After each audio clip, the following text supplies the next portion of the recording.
Nope.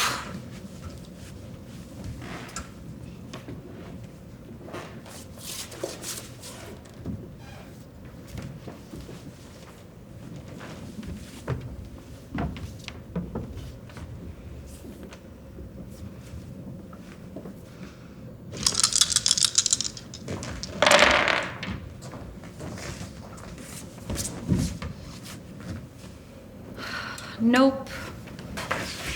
Oh, Diogenes the dog, I do believe. The cynical philosopher, choosing to live as a beggar, challenging wealth and all other pretensions he sees in civilized society, admiring and nearly living the ways of animals. Dog indeed. Both dog and philosopher. What a fascinating contradiction. Heraclitus the Obscure, if I may be so bold, known for your philosophy of constant change and mixed identity. And you, Aspasia, consort to Pericles, the great statesman, general, and orator to Athens' golden age. I've heard that you've written some of his speeches for him. Only the really good ones. And if I may be so bold, your most common nickname would probably be Aspasia the Harlot. Well, as much as I love the ideas and admire the figures, if something in the Athenian city-state seems sexist, it is. Now that is a philosophy I can admire. The dog, the harlot, and the obscure. What has brought together such an odd grouping? Perhaps we're here to be the next wrestling team for the Olympiad. It is an obscure question. We are all from different times, yet we appear to be in some sort of lecture hall, though not an Athenian academy. Are we ghosts then, or characters in a dream? Ouch!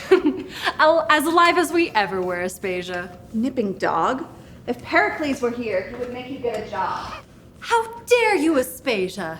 I subsist on the bounty of my philosophy. And a little begging in the marketplace doesn't hurt.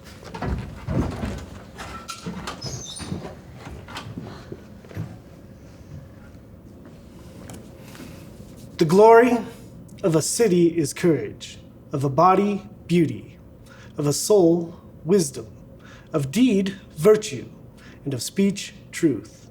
But the opposite of these is disgrace. Man and woman, speech and deed, object and city should all be honored with praise if praiseworthy. But on the unworthy, blame should be laid. For it is always an equal error and ignorance to blame the praiseworthy and to praise the blameworthy. It is Gorgias of Leontini, also called Gorgias the Nihilist. He is called such for challenging the certainty of established beliefs, arguing that truth is largely based on context. Those who defend him use his theories to explore the differences of truth across cultures and times. Is that honest? Does he even know we are here? Look how he pauses. It is almost as if we were here to view his speech, but also given the periodic opportunity to comment on it. Are we the only audience? I would certainly hope not. Sometimes in the academy it's difficult to know. I believe I know why we three have been brought together. We are here to support the larger scholarly endeavor of Gorgias's speech. Gorgias's perspective is an important one to rhetorical theory, the study of how arguments are created and won. And he raises questions around how arguments should be won, questions of truth and justice. So we bring our various forms of expertise together to support understanding of the speech with context and commentary. Context and commentary? Aspasia means we're the footnotes. Oh, nobody reads the footnotes. Yes, Heraclitus, as it should be. What? Footnotes are important. Sometimes more important than the text itself. Spoken like a true rhetorician. Well, we are here. We might as well make ourselves useful. What use have I of being useful? Well, maybe, Diogenes, you could make yourself useful in a disagreeable way. That would appeal to me. Come, dog, shine your lantern on Gorgias's speech. What is it with this lantern? It isn't even lit. I'm just looking for an honest person. Nope. Wait, what? It belongs to the same speaker, both to prove the truth and to refute the wrongfully spoken. Thus I shall refute those who rebuke Helen, a woman against whom there is univocal and unanimous testimony among those who have believed the poets. Even her ill-omened name by repute has become a reminder of misfortunes. I myself wish, by bestowing some rationality on the discourse, to absolve this ill-reputed woman from blame, and to show that those who blame her are lying, and, having shown the truth, to put an end to ignorance. In the interest of ending ignorance, Aspasia, I have to ask, what's in the bag? I won't say. Maybe you can guess. I think it is some lipstick or blush. A cosmetic meant to beautify the surface, like an elegant speech. All style, no substance. Maybe? I think it is a book or a journal, where the beauty of the surface serves only to interest the audience in the substance it contains, which is also like an eloquent speech. Maybe? So, don't judge a speech by its cover? It is not unclear, not even to a few, that by nature and by birth, the woman who is the subject of my speech was preeminent among preeminent men and women. For it is clear that Leda was her mother, while as a father she had in fact a god, though allegedly immortal, the latter being Tyndareus, the former Zeus, and of these one seemed her father because he actually was, and the other by speech was disproved. And one was the mightiest of men, while the other was tyrant over all. Why do we talk about Helen's family? Lineage. It helps to make his case, showing there are things we admire in her despite all we blame her for. Admire? And as I told Alexander the Great, I'm sorry, but I cannot find the bones of your father. They look just like those of a beggar. Isn't it possible to admire Helen for some things and blame her for others? Can't one person be deserving of both blame and deserving of praise? No, what matters is truth, Heraclitus. But aren't we all made up of contraries, Diogenes? An honest person might tell a lie. A good person might do something bad. And an otherwise fortunate person might lack what they most desire. I sent more lineage to come. Born from such parents, she possessed divine beauty, which having received, she not inconspicuously displayed. On many did she work the greatest passions, and by her one body she brought together many bodies of men, greatly minded for great deeds, some of whom possessed great wealth, others the glory of ancient and noble lineage, some the vigor of personal prowess, and others the power of acquired cleverness. And they were all there together out of a passion that loved conquest, and a love of glory that was unconquered.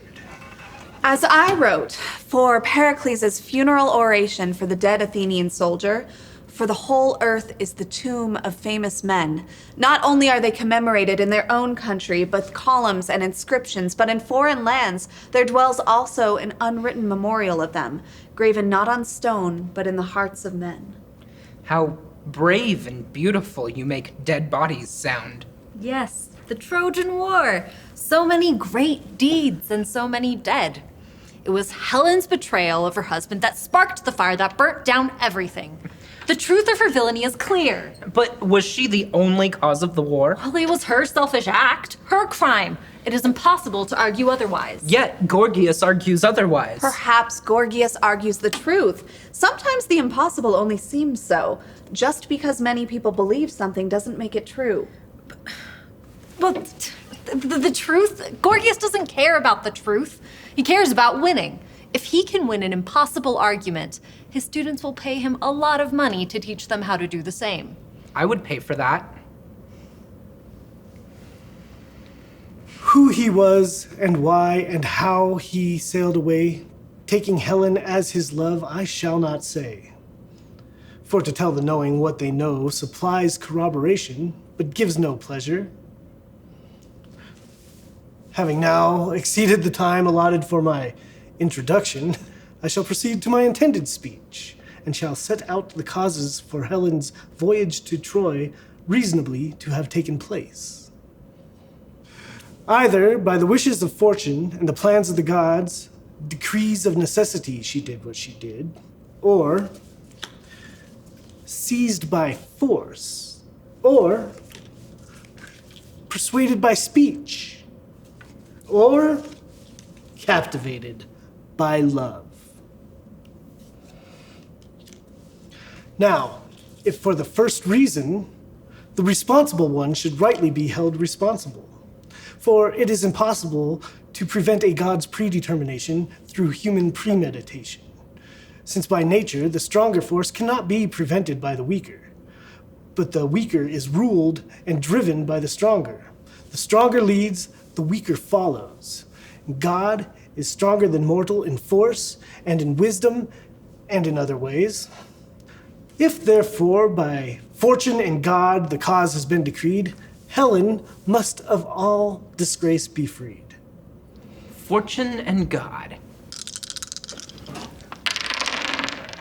Some things are beyond a person's control. And some things are not, Heraclitus. If a thief steals a precious heirloom, is it only fate, or did the thief do something wrong? I know that if I could control everything, Diogenes, I would make a lot of things different.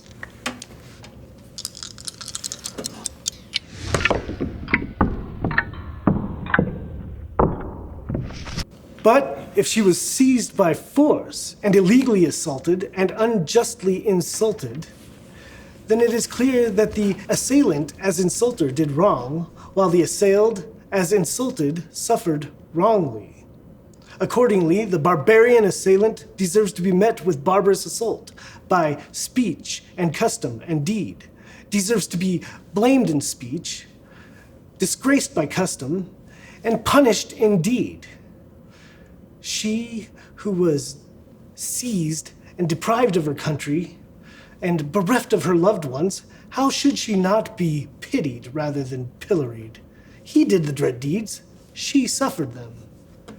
Her it is just to pity, him to hate. Diogenes, maybe your thief example is better applied to Paris. If a thief, being Paris, steals a precious heirloom, being Helen, then Paris is the one to blame. Maybe Paris was fated to take Helen. We're through talking about Paris. He may have had a hand in it. Moving on. I'm just saying. But if speech persuaded her and deceived her soul, not even to this is it difficult to make answer, and to banish blame as follows. Speech is a powerful lord, that with the finest and most invisible body affects the divinest works. It can stop fear and assuage pain, produce joy and make mercy abound. I shall show how this is so, since it is necessary for it to seem so as well in the opinion of my hearers. All poetry I regard and name as speech having meter.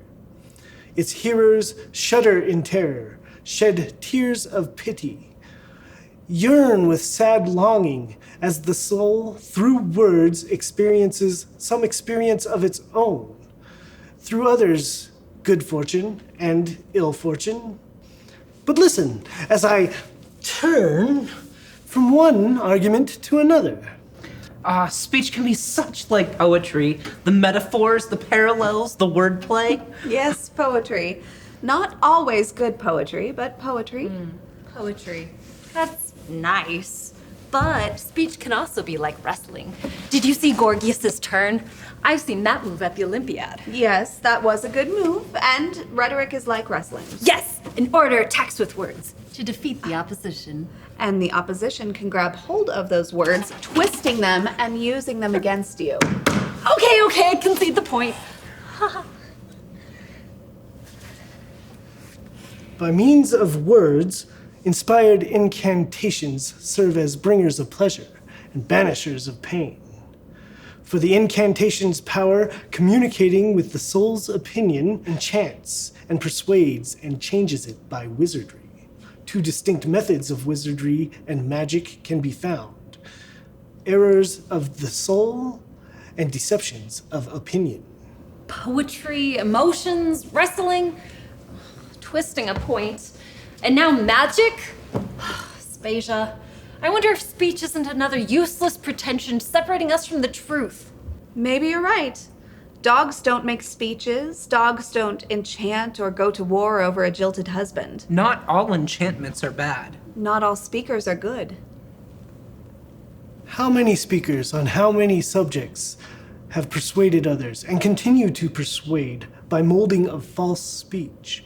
If everyone on every subject had recollection of the past and understanding of the present and foreknowledge of the future, speech would not do what it does. But as things are, it is not easy to recollect the past, nor to consider the present, nor to predict the future. So that on most subjects, most people turn to opinion as counselor to the soul. But opinion, being slippery and unsteady, casts those relying on it into slippery and unsteady fortune. His comment on knowledge and time is similar to what you have said, Heraclitus. Yes, the human experience is slippery and unsteady. As I have said, you cannot cross the same river twice. What? You cannot cross the same river twice. Speak up. You cannot cross the same river twice. What? You cannot cross the same river twice. Speak up. You cannot cross the same river twice. Yes, but I believe I have just crossed the same river 5 times. No, but see, you But didn't. have you crossed the same river? Well, of course. The same As words. Heraclitus repeated the words, my understanding of them changed. The river changed with each crossing, and I changed as well. But what about the truth, Aspasia?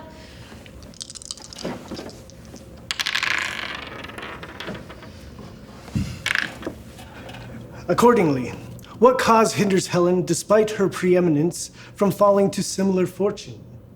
Just as if constrained by force, she was seized by speech. Her mind swept away by persuasion. Indeed, persuasion, though not having the same appearance as compulsion, has the same power. For speech was the persuader of her soul, which it persuaded and compelled to agree to what was said and to consent to what was done. The persuader, as user of force, did wrong, while she who was persuaded, forced by speech, is unreasonably blamed. To understand that persuasion, joining with speech, is wont to mark the soul as it wishes, take first the words of astronomers who, substituting opinion for opinion, laying aside one and building up another, make incredible and obscure things seem true to the eyes of opinion. What does astronomy matter to speech? Well, take for instance how the world is round. The world is round? No, it is clearly flat. Eratosthenes proved that the world... Heraclitus, are you blind? Anyone can see that the world doesn't curve. We would fall off. Exactly. Your senses tell you that the world is flat. However, the astronomer Eratosthenes, using the angle of the sun in Syene and in Alexandria, demonstrated through geometry that the world was round. He even estimated its circumference. He took what many would believe impossible and made it real. Real only if I choose to believe it. Well, yes, there's that, Diogenes. Sometimes the river gets muddy. Second, a forceful speech in public debate, artfully written but not truthfully meant, delights and persuades a numerous crowd. Third, the verbal wrangling of philosophers in which a swiftness of thought is shown off, as it renders changeable the credibility of an opinion. You know, you were awfully swift with your words about this whole world is round business. Awfully convenient. You would also do well to remember the swiftness of my wrestling moves. The power of speech has the same effect on the constitution of the soul as the application of drugs does to the physiology of the body. Just as different drugs draw off different fluids from the body, and some put an end to disease, and some to life, so too some speeches cause pain, others delight, others terrify, others rouse its hearers to courage, while yet others, by a certain vile persuasion, drug and bewitch the soul. That's pretty powerful. Yes, it's not what Plato said. He compared speech to cooking, meaning that it could flavor ideas, not change them. Well, I would argue that speech can be very powerful. It's certainly more than just flavoring. Well, I think Gorgias is a little full of himself. Well, do I go too far? You can hear us? Well, yes, I was vaguely aware of you before, as if in the distance, or perhaps a dream. I think your commentary has become a bit more noticeable because I'm unsure of this part of my speech. I mean, asserting that speech is like a drug is an extreme statement.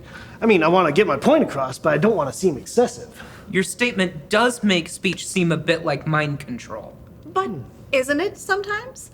Surely not all the time, but sometimes, in the right circumstances, words can be like the pebbles that start an avalanche.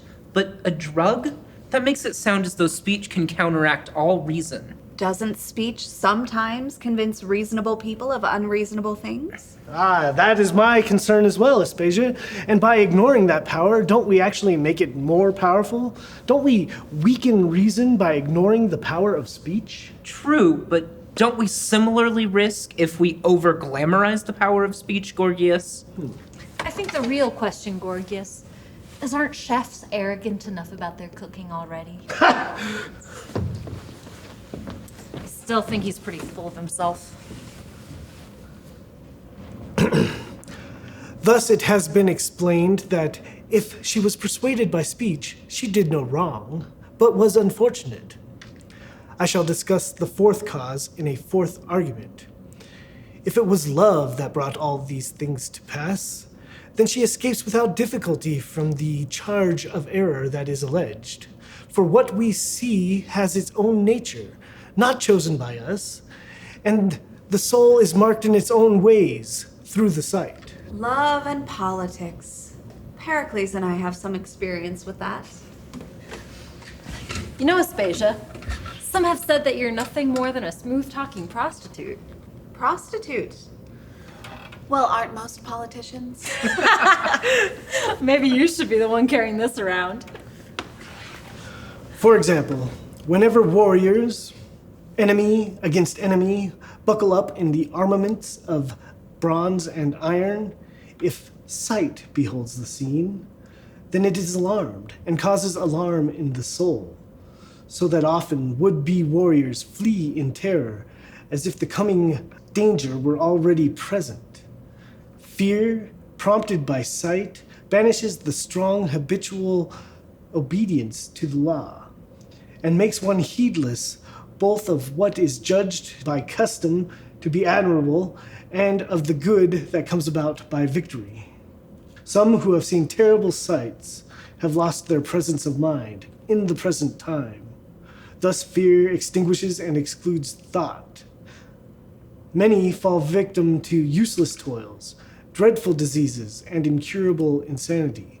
So vivid are the images of the things seen, which vision engraves on the mind.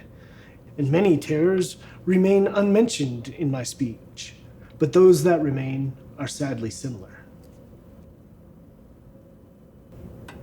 Humans can suffer just as dogs do. So much truth is lost to superficial things. Fashion and social standing. What can truth do in the face of horror?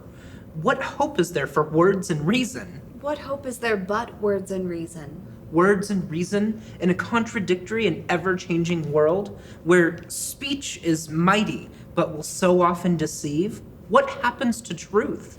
Truth endures, despite the failings of speech. And truth endures partially due to the triumphs of speech and speakers. Only if the speakers win, Aspasia. Only if they cook a tasty enough dish. But truly, whenever painters of many colors and figures create a perfect image of a single figure and form, how much do they delight the sight? How does chiseling of statues and crafting of objects furnish a pleasant sight to the eyes? Thus it is natural for sight to sometimes grieve, sometimes to delight.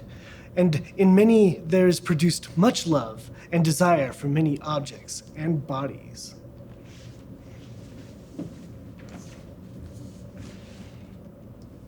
Accordingly, if Helen's eye, taking pleasure in Paris's body, transmitted to her soul the eagerness and struggle of love, what wonder? If a god, Aphrodite, prevails over the divine power of the other gods, how could a mortal, even a preeminent one, have the power to deny and defend against her?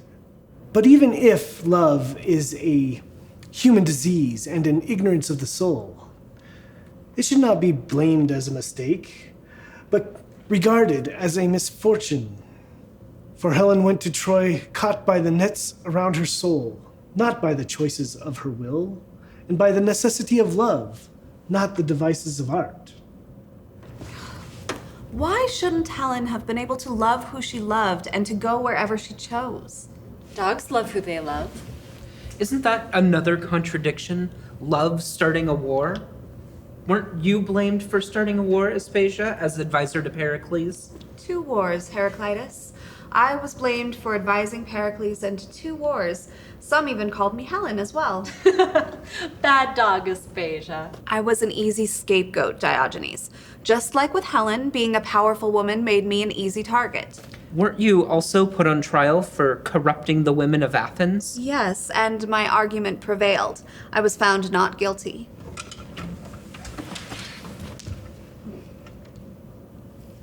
Through speech, truth prevailed. Thank you, Diogenes. Yes, well, still keeping my eye on you.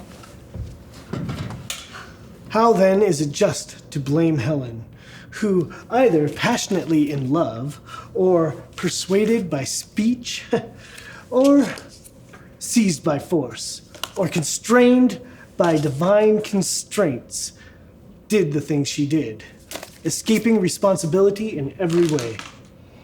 By speech, I have removed infamy from a woman. I have abided by the principle which I posed at the start. I tried to put an end to the injustice of blame and the ignorance of opinion. I wished to write a speech that would be Helen's celebration and my own diversion.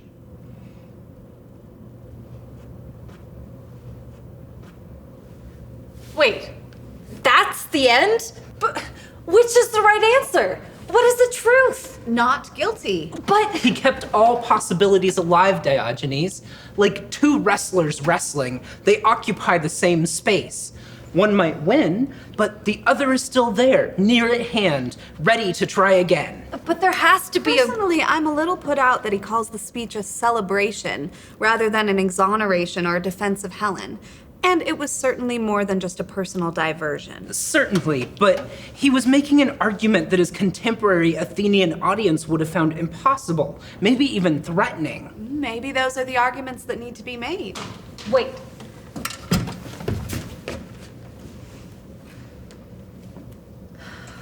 Nope. Friends, I know of a little stall in the market that serves the most wonderful wine. I think I know the place. The vintage is most satisfyingly complex. That sounds wonderful. A good place to talk. As long as you're buying, Gorgias. Of course. You all go on ahead. I'll find you in a moment.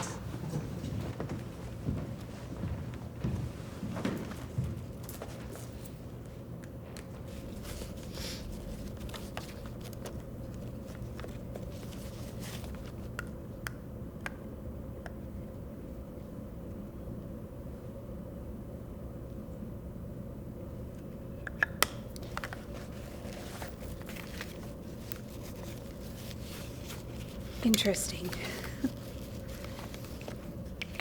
I could use that.